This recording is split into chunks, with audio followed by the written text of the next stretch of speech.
Buenas tardes, docente. Buenas tardes, compañeros. Mi nombre es Yali Godoy de la carrera de Derecho de la Universidad UTP, del curso de Filosofía de Derecho. El tema de este trabajo es el análisis de las principales corrientes del positivismo jurídico de Kelsen, Hart, Serrajoli y el realismo jurídico de Roth. Además, la propuesta de inconstitucionalidad del artículo 112 del Código Penal peruano en el caso de Ana Estrada Ugarte. Ya en resumen, este informe analiza el caso de Ana Ugarte con el Estado peruano en el 2021, en el que el primer juzgado constitucional de Lima reconoció el derecho a una muerte digna mediante la eutanasia, marcando un precedente en el derecho constitucional peruano.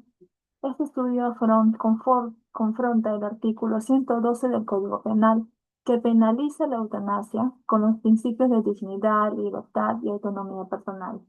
Además de este, examina las principales corrientes del positivismo jurídico de Kelsen, Hart, Serrajoli y el realismo jurídico de Ross, para determinar cómo cada una aborda el conflicto entre la ley y la moral. El informe concluye que, aunque la norma es formalmente válida, su aplicación vulnera derechos fundamentales, por lo que se propone declarar su inconstitucionalidad para armonizar la legislación con los estándares de derechos humanos y una visión moralmente responsable del derecho. Viendo el contexto del caso, vemos que el caso de Ana Estrada Ugarte con el Estado peruano desde el 2020 al 22 estableció un precedente histórico al reconocer el derecho a una muerte digna mediante la eutanasia. Ana Estrada, psicóloga con una enfermedad incurable, interpuso una demanda de amparo para ejercer su autonomía frente al artículo 112 del Código Penal, la cual penaliza la eutanasia. La jueza Elizabeth Salazar Miranda resolvió el caso desde una visión humanista, priorizando la dignidad y libertad personal sobre la obligación de vivir. En el 21 y 2022, las instancias judiciales confirmaron el fallo, consolidando un avance ético y constitucional en la protección de los derechos humanos en el Perú. Viendo el análisis de las principales corrientes del positivismo jurídico de Kelsen, Hart, Serrajoli y el realismo jurídico en el caso de Ana Estrada Ugarte. Vemos que en el positivismo excluyente de Hans Kelsen, según Hans Kelsen, el artículo 102 del Código Penal es válido por su forma y debe aplicarse sin juicios morales. No obstante, en el caso de Ana Estrada, la jueza Elizabeth Salazar Miranda se apartó de esa visión, interpretando la norma desde la dignidad y autonomía personal. Su decisión privilegió la justicia material sobre la validez formal, mostrando que el derecho no puede separarse de los valores morales y humanos que lo sustentan. Sobre el positivismo incluyente o metodológico de Hart, desde la visión de Hart, el caso Ana Estrada es un caso difícil por el conflicto entre la ley penal y los derechos constitucionales. La jueza Elizabeth Salazar Miranda usó su discrecionalidad judicial para interpretar la Constitución de forma moral y progresiva.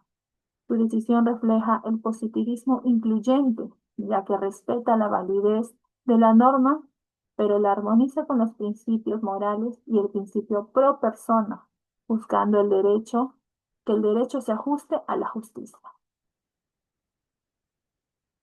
Sobre el positivismo crítico o garantismo de Ferrajoli, en el caso de Ana Estrada y el Estado peruano, refleja el garantismo jurídico de Ferrajoli, ya que la jueza Elizabeth Salazar Miranda evaluó el artículo 112 del Código Penal según su compatibilidad con los derechos fundamentales.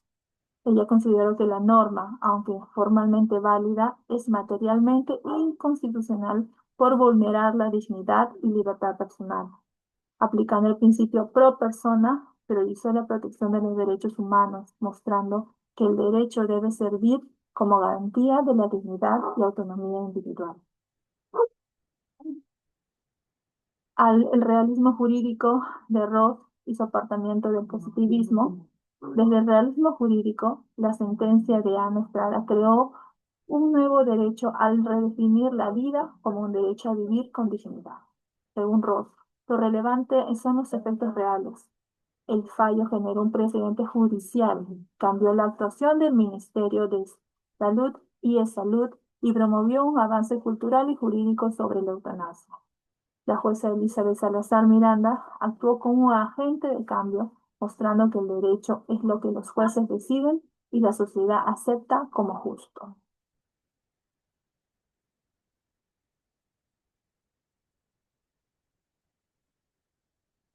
Yendo a las conclusiones, el caso de Ana Estrada versus el Estado peruano muestra la tensión entre el positivismo jurídico y el constitucionalismo moral.